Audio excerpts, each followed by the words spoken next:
Brasil vive un momento dulce y no solo porque ha desplazado a India como primer productor mundial de azúcar.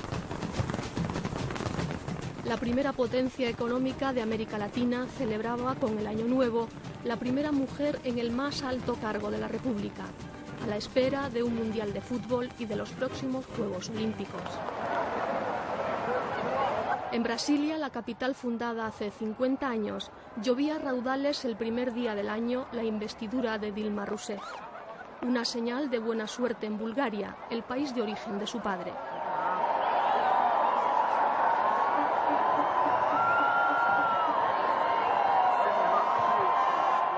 Era una niña joven de Minas Gerais, provincia mediterránea de Brasil, que ingresó a la militancia política en la época de la dictadura, primer momento de la dictadura militar. Participamos juntos de una organización clandestina y ahí participó de una organización armada clandestina, pero ella nunca estuvo en acciones militares. Fue presa, 19 años, torturada durante 22 días, ahí estuvo 4 años en la cárcel, salió y volvió a la militancia política ya en la democratización, en un partido vinculado a Leonel Brizola, que es líder nacionalista histórico en Rio Grande do Sul, provincia sulina, donde era su marido. Ahí tuvo su hija y empezó a participar de política, fue ministra de Minas y Energía de un gobierno de ese partido, después se pasó al PT en Rio Grande do Sul, fue ministro de Minas y Energía, llamada por Lula, cuando Lula ganó en fin 2002, comienzo 2003, para el Ministerio de Minas y Energía, y en la crisis del PT y del gobierno en 2005 fue llamada para coordinar el gobierno. A los que la denominan Lula con labios pintados, un dato de su coraje, palabra que más utilizaría en su discurso de investidura. En los 22 días de torturas no habló ni una sola vez. Entonces la bautizaron como Juana de Arco. Não venho para enaltecer a minha biografia, mas para glorificar a vida de cada mulher brasileira.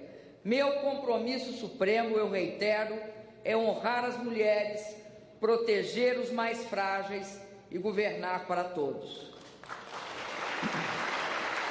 En su primer discurso, tras jurar el cargo de presidenta, Rousseff rindió tributo a su predecesor, Luiz Ignacio Lula da Silva. Sob a sua liderança, o povo brasileiro fez a travessia para uma outra margem da nossa história. Minha missão agora é de consolidar esta passagem e avançar no caminho de uma nação geradora das mais amplas oportunidades. Que podemos ser, de fato, uma das nações mais desenvolvidas e menos desiguais do mundo. Um país de classe média sólida e empreendedora. Uma democracia vibrante e moderna, plena de compromisso social, liberdade política e criatividade. Nesse momento, o presidente Luiz Inácio Lula da Silva transmite... Mientras se traspasaban uno a otro la banda presidencial, resonaban las palabras de Dilma en la Cámara calificando como urgente e irrenunciable la tarea de acabar con la corrupción y dar más transparencia a la función pública. Mantener los fundamentos de crecimiento de Lula, quien le ha pasado el testigo de uno de los 4 países emergentes más prometedores a nivel económico y el único con una democracia consolidada exenta de conflictos militares. Brasil es la primera letra de los BRIC.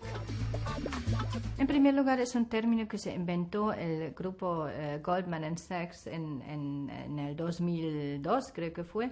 Y es un grupo muy heterogéneo que incluye Brasil, que es un país que tiene un mercado interior mucho más pequeño que un país como China o India, no se puede comparar en términos de tamaño de población. Rusia es más bien una potencia en declive. Digamos, son 4 países muy diferentes, ¿no? Sin embargo, ahora sí que lo novedoso es que Brasil ha apostado muy fuertemente bajo la época de Lula a una política sur-sur de cooperar con otras potencias emergentes, sobre todo China, pero también India y Sudáfrica, Rusia un poco menos. El resultado es que Brasil ha batido récords de crecimiento con un promedio cuatrimestral del 0,79% entre 1990 y 2010. En el último cuatrimestre ha crecido un 7,5%, uno de los primeros países en salir de la recesión. En lugar de implementar un plan recesivo, al contrario, se intensificó el intercambio económico con China, con Asia, con América del Sur, y sobre todo el consumo interno de carácter popular. Se aumentaron los sueldos por encima de la inflación durante la crisis, se aumentó el nivel de empleo, se bajó la tasa de interés, el gobierno retiró impuestos de varios productos para intensificar el consumo. Entonces, en lugar de soplar a favor de la tempestad, sopló en contra. Clásica medida de políticas anticíclicas, y eso funcionó. Cuando miramos hacia Europa, nos miramos con tristeza, no solo porque es Europa, sino porque está implementando políticas que nos llevan al resgate de la economía y llevan a la derrota de gobiernos que los implementan, ¿no? Es un cine de horror que nosotros conocemos el final y ya lo abandonamos. Brasil es el quinto país del mundo por su extensión, el octavo por su economía.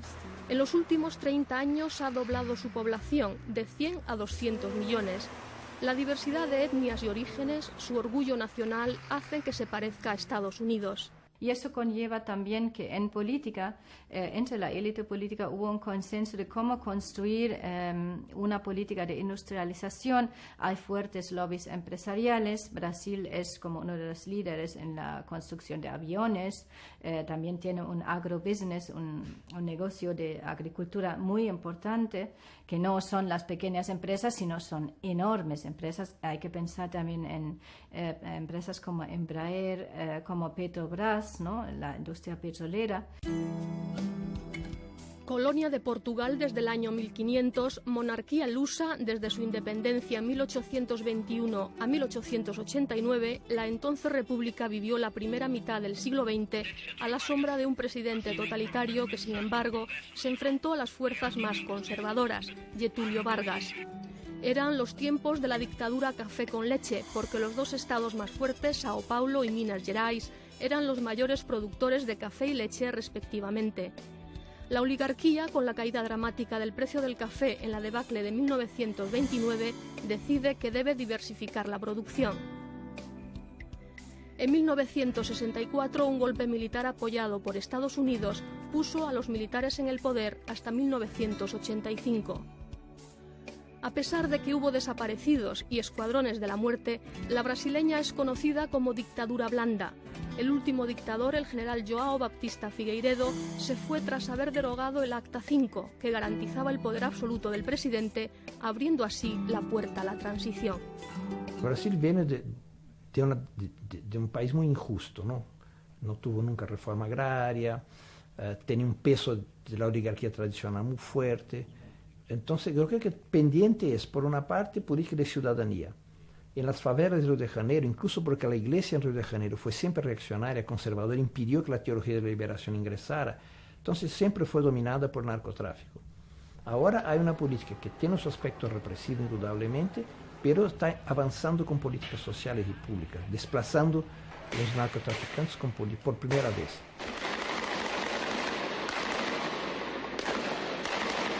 De cara a los mundiales de fútbol de 2014 y a las Olimpiadas de 2016, el gobierno ya ha creado las denominadas unidades de policía de pacificación para acabar con la amenaza de la inseguridad y los índices de criminalidad en las favelas. Todavía pendientes los retos del transporte, sobre todo aeropuertos que ahora ya son insuficientes y caóticos, o la falta endémica de casas y alojamientos. En Brasil hay, por un lado, 500 corporaciones multinacionales, por otro, más de 30 millones de pobres. Un 1% de propietarios sigue acumulando el 50% de la tierra. Es, además de productor de caucho, soja o naranjas, el primer productor de caña de azúcar, la base del etanol, energía limpia, cuyo mercado crece un 17% cada año. Esa es la energía del futuro. Eso es el futuro. Además, se llevan a cabo prospecciones en su océano para descubrir nuevas bolsas de petróleo. China ha prestado $10.000 millones a Petrobras, la petrolera estatal, a cambio de 200.000 barriles al día durante los próximos 10 años. La española Repsol participa de las ganancias. Más que nunca, Brasil parece ser el país del eterno futuro, un futuro no exento de retos y desafíos. Hasta ahora Brasil tiene una balanza comercial muy deficitaria, porque su moneda está supervaluada.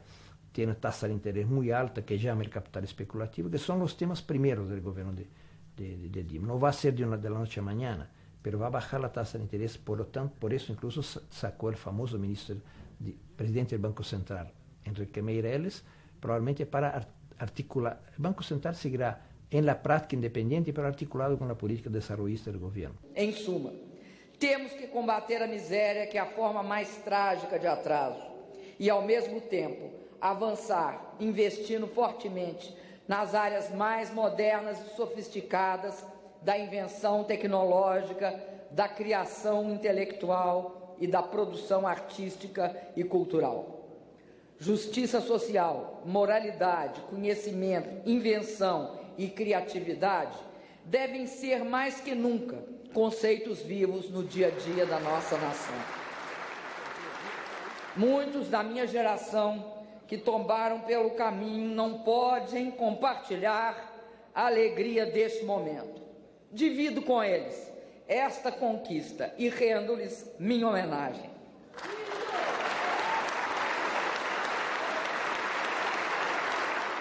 Dilma Rousseff quiere pasar a la historia como la que acabó con la pobreza en Brasil, con la esquizofrenia de un país bullanguero de cara al exterior y cruel con los más desfavorecidos. Por eso ya ha comenzado con un plan de choque económico y una nueva distribución de los ministerios. Una carrera contra lo que hasta ahora había sido su historia.